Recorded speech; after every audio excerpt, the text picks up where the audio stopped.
तो उसके जेल में बंद कर दो।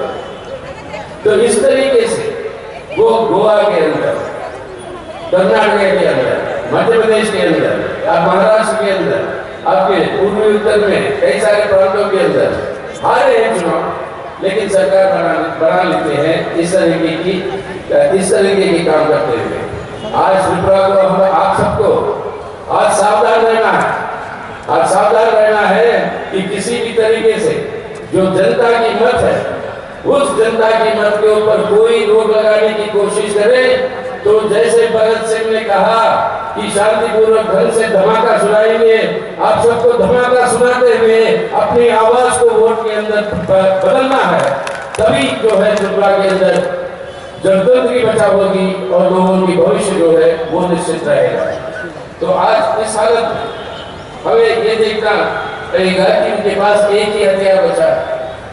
वो हथियार है एक भाई को दूसरे भाई से लड़ाने की, एक भाई को दूसरे भाई से लड़ाने की। बहुत सारे प्रदेश में हिंदू मुसलमानों के बीच में तनाव पैदा करके एक भाई को दूसरे भाई से लड़ा देंगे।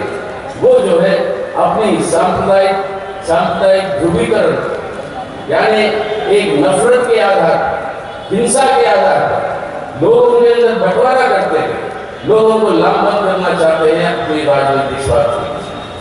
इससे बड़ा नुकसान देश की एकता और अखंडता के लिए और कोई नहीं कर सकता।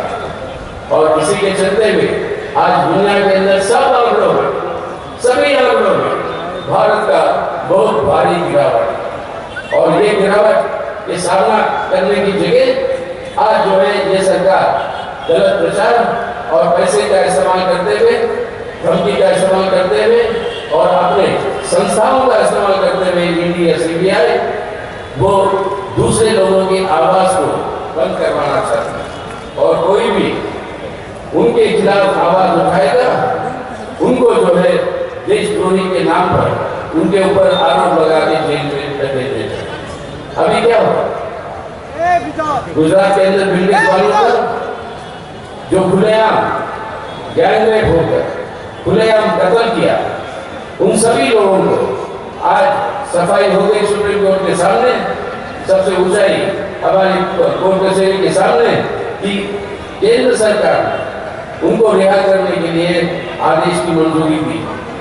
यानी एक तरह से बेटी बचाओ बेटी पढ़ाओ, दूसरी ओर से बलात्कार करके हत्या करने वाले को रिहाई करो। और ये भी अजीब बात, इसके बारे में सुनवाई आज सुप्रीम कोर्ट में, ठीक है उनकी वो निर्णय हम उसकी इज्जत करते हैं, लेकिन वो सुप्रीम कोर्ट ने वो डेट को निर्धारित किया गुजरात के चुनाव के बाद, ताकि उसका असर गुजरात के चुनाव पे ना पड़े।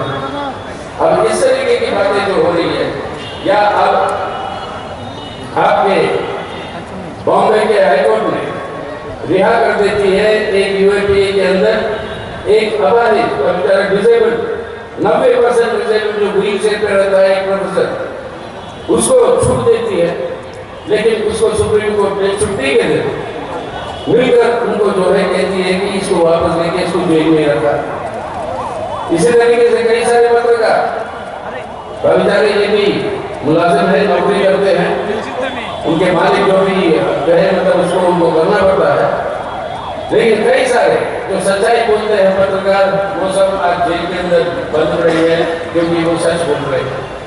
तो विपक्ष के ऊपर ये हमला की पूरे संस्थाओं का दुरुपयोग हो रहा है, पार्लियामेंट से लेकर आपके कोर्ट कचहरी से आपके यहाँ तक ये पंचायत इलेक्शन कमीशन, इन सब के ऊपर दबाव है कि शासक पार्टी के साथ जो है उनके साथ देने के लिए ये सब दबाव चल रहा है। इससे हमारी जनतांत्रिक व्यवस्था को भी जो है आज नष्ट किया जा रहा है।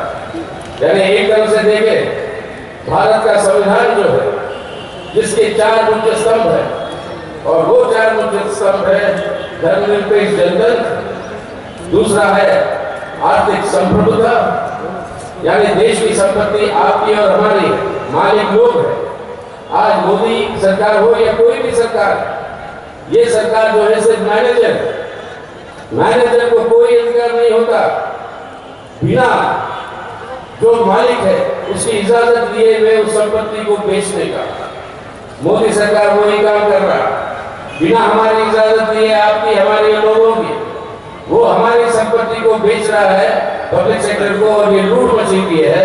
ऐसे परिस्थिति में मालिक को क्या करना चाहिए? मालिक के पास सामने एक ही रास्ता है और वो रास्ता है कि ये मैनेजर अगर गलत कर रहा है, लूट रहा है हमारी संपत्ति को, इस मैनेजर को हटाओ और नए मैनेजर को ले आओ। वही है तरीका हमारी संपत्ति को बचाने का। और उसी तरीके से आज इस बीजेपी को हटाने की जरूरत है देश में और आपके त्रिपुरा में।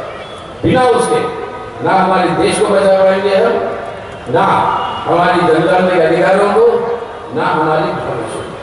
तो ऐसे परिस्थिति में मार्क्सवादी कम्युनिस्ट पार्टी की सीधा सीधा अपील है लोगों से कि आज के दिन एकमात्र अपील अगर कोई है कि कौन है ये ताकत जो इस सांप्रदायिक ध्रुवीकरण को, ये जो लूट मचा हुआ है इस देश का, इस संपत्ति का, इस लूट को रोकने वाला कौन है, उसका एक ही तरीका है और एक ही उसका जवाब है।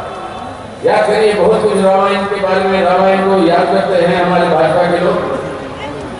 रामायण में याद है ना, राम जी भी जो है वो एक अश्वमेध यज्ञ करते हैं। जो आज बीजेपी समझ रही है उनका एक अश्वमेध यज्ञ चल रहा है भारत। अश्वमेध यज्ञ का मतलब क्या होता है? अश्वमेध यज्ञ का मतलब ये होता है कि राजा एक सफेद घोड़ा भगाता है और घोड़ा कहाँ तक भागता है वो सब कहता है ये पूरा मेरा राज है। अगर किसी को हिम्मत करनी है तो उस घोड़े को रोकना पड़ेगा और घोड़ा रोकेगा तो राजा के सेना के साथ लड़ना पड़ेगा। कोई हिम्मत नहीं करता तो घोड़ा भागते रहती है। मोदी साहब और भाजपा आज यही समझ रहे कि उसके घोड़े को रोकने वाला कोई ताकत नहीं है। लेकिन याद करो उन्हीं की परिभाषा में बोल रहा हूं मैं, उन्हीं की परिभाषा में बोल रहा हूं।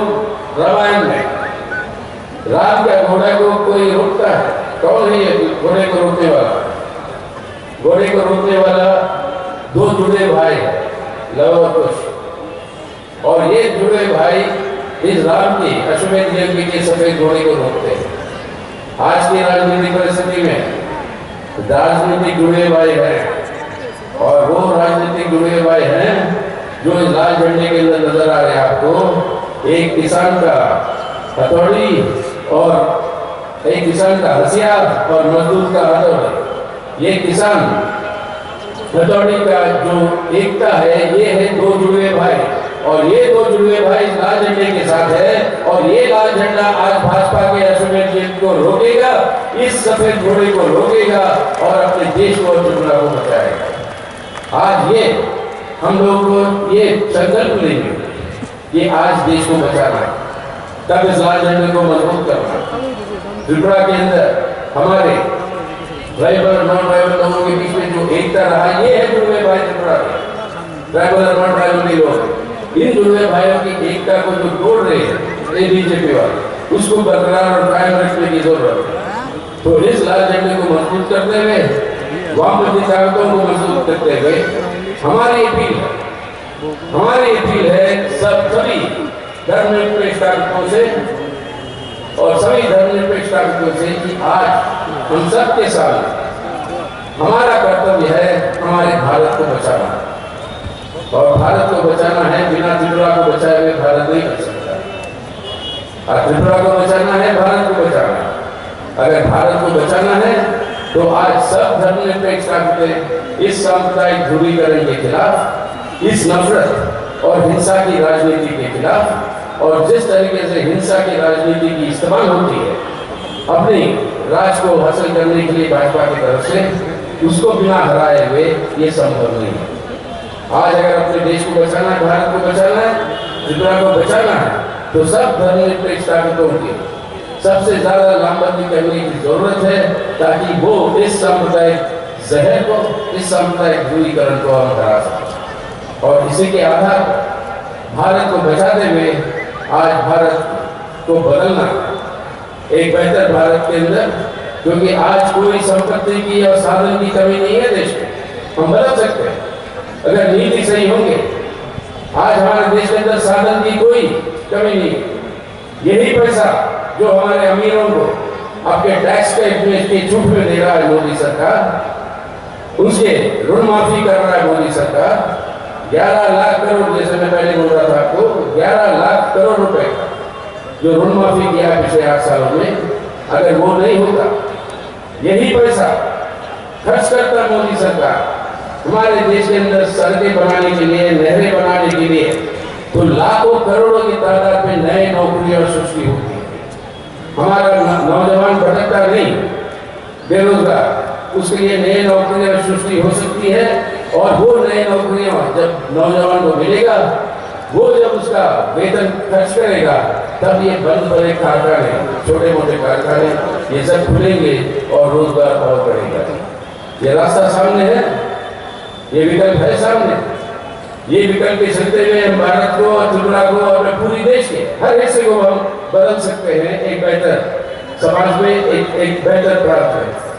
लेकिन वो करना है तो इन राजनीतिक ताकतों को सत्ता से दूर रखना होगा, तभी ये संभव है। तो वैकल्पिक नीतियां हैं, साधन है देश के अंदर, लेकिन सबसे बड़ी अड़चन है ये भाजपा और उसकी नीतियां और उसकी नफरत और हिंसा की राजनीति। उससे मुक्त पाना जरूरी है और वहां पर अपने नौजवानों का बहुत बड़ा भूमिका। नौजवान हमारा तय करेगा कि क्या किस तरीके की भविष्य होगी खुद की और किस तरीके की भविष्य होगी अपने देश का और आपके त्रिपुरा का। और ये नौजवान को आज तय करना होगा कि किस तरीके से त्रिपुरा चाहते हो आप, किस तरीके के भारत चाहते हो आप। अगर ये भारत को एक बेहतर भारत में बनाना है तो आज इन ताकतों को सत्ता से दूर रखना अनिवार्य है, वरना ये संभव नहीं। This is LGT Live 24/7. You are watching LGT Live 24/7.